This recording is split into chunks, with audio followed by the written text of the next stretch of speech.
네, 안녕하세요. 교대역에 있는 엘리트 세무사 하인재입니다. 오늘은 최근 재밌는 뉴스가 있어서 한번 요거 이야기 한번 하려고 가져왔는데요. 제가 좋아하는 우리 유재석님입니다. 유느님이라고 불리죠. 이 기사가 뭐였냐면 세무사도 논란 국민 MC 유재석 세금 34년 무결점의 비밀, 이런 기사가 최근에 굉장히 많이 떴어요. 그래서 저도 읽어보니까 정말 깜짝 놀랐습니다. 보통 이렇게 돈을 많이 버는 분들은 세금을 아끼기 위해서 넣을 수 있는 비용을 최대한 놓고 해서 수익을 줄여가지고 세금을 줄이는데, 유재석님은 보니까 정말 세금을 오히려 하나도 안 줄이고 정말 국가에서 정한 비율만큼 그대로 납부를 하셨더라고요. 그래서 그 내용을 한번 잠깐 봤더니 작년에 유재석님이 얼마나 벌었을까, 이건 뭐 정확하게 모르겠어요. 근데 제가 한 몇 년 전에 유재석님 출연료를 제가 검색을 해봤을 때 최당 출연료가 2,500만 원 정도 된다고 하는데, 이분이 일주일에 한 출연을 한 5개 정도 하잖아요. 그러면 일주일에 버는 돈이 아마 대략 1억 2,500만 원. 그러면 한 달이면 대략 한 뭐 4주라고 치면 5억 정도 되겠네요. 그렇죠.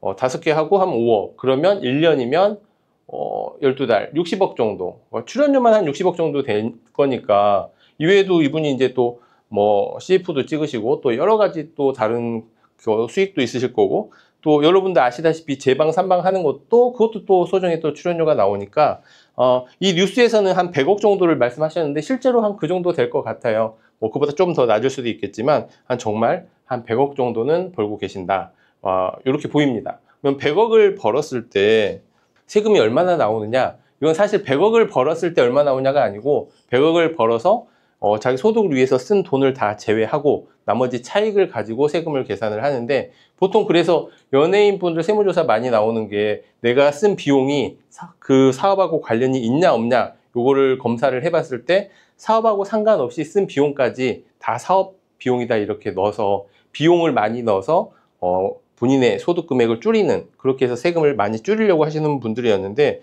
유재석 님은 그걸 안 하고, 그러니까 국가에서는 이제 이런 게 있거든요. 사실은 이거는 장부를 작성하기 힘든 분들을 위해서 만들어준 제도예요. 앞에서 하나만 더 추가로 말씀을 드리자면, 유재석님은 프리랜서잖아요.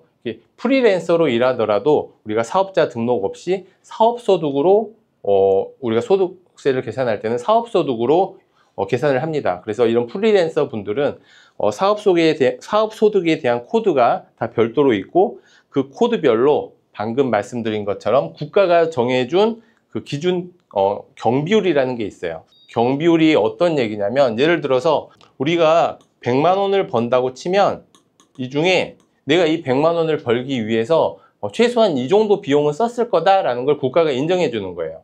그래서 아까 말씀드린 것처럼 사업소득자 중에 프리랜서는 되게 많죠. 연예인도 있고 기타 뭐 방문 판매업 하시는 분들도 있고, 뭐 골프 캐디 하시는 분들도 프리랜서고, 이렇게 그런 프리랜서 분들은 각각의 업종에 따라서 경비율을 지정을 해주는데, 이런 유재석님처럼 배우나 코미디언이나 뭐 가수나 이런 분들의 경비율은 제가 찾아보니까 8.3%예요.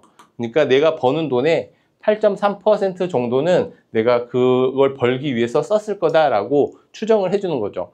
그러니까 사실 이건 굉장히 낮은 수치긴 해요. 왜냐하면 거의 이런 배우분들은 자기 몸으로 다 하는 거고 실제로 들어가는 돈이 거의 없을 거다. 또 보통은 이제 소속사가 있다 보니까 웬만한 비용 처리는 다 소속사에서 다 해주고 있잖아요. 그래서 이게 굉장히 낮은 건데, 그래서 100만 원을 벌면 8.3%지만 아까 방금 말씀드린 것처럼 100억을 벌면 역시 8.3%이기 때문에 나머지 100억 중에 비용 처리를 안 하고 그냥 추계로 신고한다는 거는 8.3%를 제외한 거의 91억이 넘는 돈에 대해서 세금을 다 내겠다는 거죠.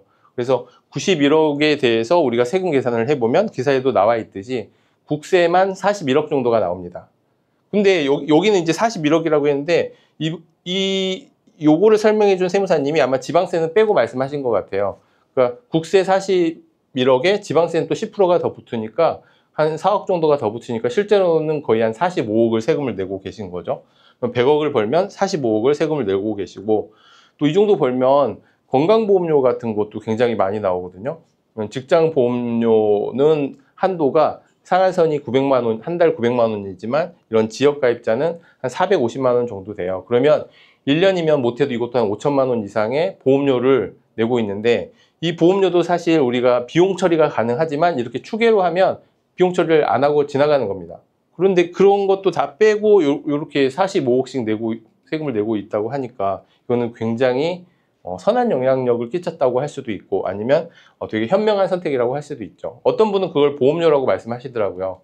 그러니까 비용 처리를 보통 하는 분들이 한 40% 경비 처리를 해서 60억 정도로 만들어 놓으면 세금을 한 27억 정도 내는데, 그런 거 아무것도 하지 않고 그냥 뭐 국가에서 정해준 비율만큼 함으로 인해서 41억이면 그 차액 14억 정도는 해마다 내는 자기 자신에 대한 보험료, 그러니까 어떤 신뢰도 유지, 혹시나 세금 때문에 문제가 생겼을 때 뭐 프로그램에서 하차해야 된다든지 이런 거를 다 감안한 보험료라고 생각하시는 분들도 있더라고요. 그래서 이 유재석 님이 최근에 이렇게 세금을 많이 내고 있는 거에 대해서 저도 한번 말씀을 드려봤고, 그리고 또 한 가지 저는 더 대단하다고 생각하는 게, 같은 기사인데 이분이 기부를 되게 많이 하세요. 기부를 지금까지 누적한 게 한 30억 정도 된다고 하는데, 해마다 뭐 몇 억씩 이렇게 하는 걸로 알고 있는데, 저는 사실 돈을 많이 버는 분들이 기부하는 것은 사회에도 좋지만, 기부를 하게 되면 기부금 자체를 이런 사업소득 필요 경비로 받을 수가 있거든요. 근데 이분은 필요 경비로 받을 수도 없는데 이렇게 기부까지 많이 했다는 거는 정말 대단한 거죠. 그러니까 제가 다른 연예인들이 기부했다, 많이 했다 하면 그건 그분들이 정말 좋은 영향력도 있고 자신의 신뢰도도 쌓이고 또 세금도 아끼고, 저는 그렇게 세 가지 좋은 점이 있다고 생각을 했는데, 유재석 님은 세금을 아끼려고 낸 게 아닌 거죠. 추계로 신고하면 기부금에 대한 필요 경비에 대해서 공제를 못 받는데도 불구하고 계속 이렇게 기부를 많이 하셨다는 거는 정말 뭐 세금을 아끼기 위해서가 아니고 선한 영향력, 그리고 좋은 마음으로 계속 이렇게 많이 하셨구나, 이런 걸 느낄 수가 있었습니다. 그래서 이제 저도 유재석님처럼 항상 좋은 마음을 가지고 살아야겠다고 생각하면서, 내가 그러면 유재석님하고 같은 게 뭐가 있지라고 막 고민을 하다 보니까 최근에 넥소 광고를 찍으셨더라고요. 저도 넥소를 탑니다. 네, 오늘은 유재석님이 어떻게 이렇게 세금을 많이 내고 있었는지, 실제로 뭐 계산된 건 41억이라고 기사에 나왔지만 지방세까지 하면 거의 45억 가까이 세금을 내고 있었구나라는 걸 같이 한번 이야기를 나눠봤고, 다음 시간에는 한번 말씀드린 것처럼 이렇게 프리랜서로 일하는 사람들이 어떤 종류가 있고, 또 그분들은 이런 기준경비율이 어떻게 다 달라지는지, 이런 거 한번 잠깐 살펴보겠습니다. 오늘은 좀 재미있는 뉴스라서 조금 길게 했는데요. 다음에는 짧게 다시 한번 찾아오겠습니다. 감사합니다.